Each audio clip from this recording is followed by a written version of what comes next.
Hey guys, John V from Phone Arena here. Right now you're watching our video review of the Samsung Galaxy Tab S 8.4. In the compact tablet segment, things like the iPad mini with Retina display really stands out and continues to be one of the more dominant forces in the space. But Samsung has a really nice thing going on with the Galaxy Tab S 8.4 now that it's bringing back the Super AMOLED display. It clearly adopts many of the Galaxy S5's design characteristics, so it's still a plastic body, you have a dimple pattern in the rear, and it's also laid out in a portrait style orientation.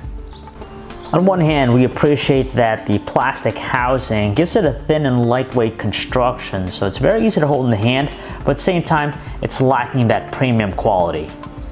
Despite that, it's still relatively decent with its construction and we're able to grasp it with one hand comfortably. The star of the show here is the screen. It's gorgeous, vivid, crisp, and boy does it impress in many ways. We haven't seen a Super AMOLED display on a tablet in quite a long time, so it's very refreshing to find it here again. It features an 8.4-inch 1600 by 2560 Super AMOLED display, giving it a pixel density count of 359 pixels per inch. Not surprisingly, it's super sharp, detailed, and crisp, so for things like surfing the web, you're going to really enjoy it just because there's a good amount of clarity with the display. Typical of the technology, its Super AMOLED display has a noticeably oversaturated color reproduction. It's not bad considering that it's an attention grabber and it's also super vibrant, but as an alternative they have different display modes. The adaptive one will optimize the display depending on the lighting conditions and even application that you're running. There's also a basic mode which actually produces more natural, realistic looking colors. In apps like Paper Garden, the adaptive display mode adjusts the contrast, the color saturation to give us the most ideal viewing experience. Just like the Galaxy S5, it features a fingerprint sensor. It works in the same premise, it's integrated into the home button. It does take a few swipes for it to register properly though. Taking a look around, its metal trim bezel features all the same ports and buttons we're familiar with. So they include the power button, the volume control, an IR blaster, micro SD card slot. You have the micro USB 2.0 port, 3.5mm headset jack, 2 speakers, and a microphone. And lastly, there's an 8 megapixel autofocus camera with an LED flash in the rear, as well as 2 dimples which are used to snap on various accessories to the tablet.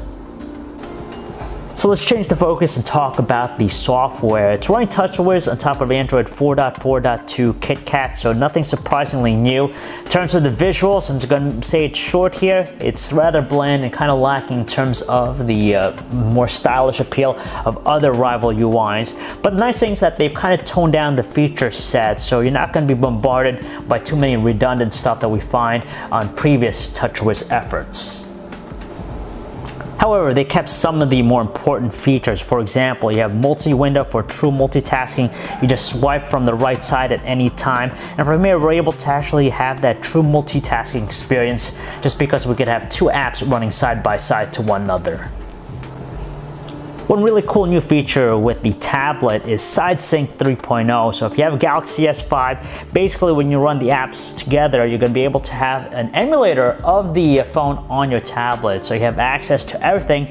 You can make phone calls, you can receive text messages, run third-party applications. Now, not all the applications will work. For example, if I try to run the camera, it's not going to launch. But if I try playing a game of some sort, we'll be able to do that. The performance is decent, but every now and then, we do notice some slowdown and sluggishness with it, which is of course typical because of the real-time interaction. Another really useful feature is that the tablet has support for multiple users, so it's especially great for home. If you have kids, you could have different user profiles for each one. They have access to their own settings and apps, so you don't have to worry about your kids messing around with your home screen. I briefly touched up on it earlier, but the other new feature here is the Paper Garden application. It's a new magazine service hub and it works in conjunction with the super sharp display and the adaptive mode setting. So basically, it's going to optimize the experience so you get finer, crisper looking text and the colors the display is going to adapt to give us the most optimal viewing experience. So that sums up the experience here with the Galaxy Tab S 8.4. TouchWiz, of course, needs an overhaul in terms of the visual presentation, but it's nice to see that they focus the feature set on a select few rather than inundating us with a whole lot of redundant ones.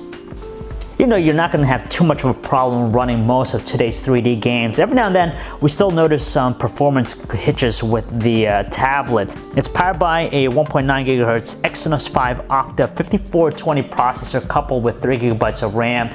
We do notice sluggishness whenever we do more processor-intensive stuff, like using the multi-window feature and even the SideSync 3.0. Its performance might be tested by processor-intensive stuff, but for basic things like surfing the web, it handles with ease. You have a good amount of finesse with navigational controls, and with our Wi-Fi model, it's able to load up complex web pages very quickly. Being TouchWiz and all, there's nothing new with the music player. It's the same old one we're familiar with. It's able to produce a fair amount of volume with its 2 speakers and has a very commanding presence. The tablet really shines brightly when it comes to watching high-definition videos. It's just able to play it smoothly, no performance hitches, but the Super AMOLED display really comes to life as it displays some vibrant color tones, and when you throw in the adaptive mode display, it adjusts the color saturation, the contrast to really give us the most uplifting experience. For a tablet, it takes some decent looking photos with its 8 megapixel autofocus camera, just as long as you have a lot of lighting present. If not, under lower lighting situations, you tend to see more noise and graininess.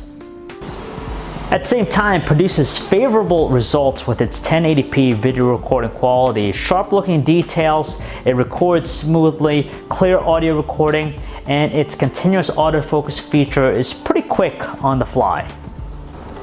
With its 4900 mAh battery, it's able to provide us easily a solid 1 day of normal usage.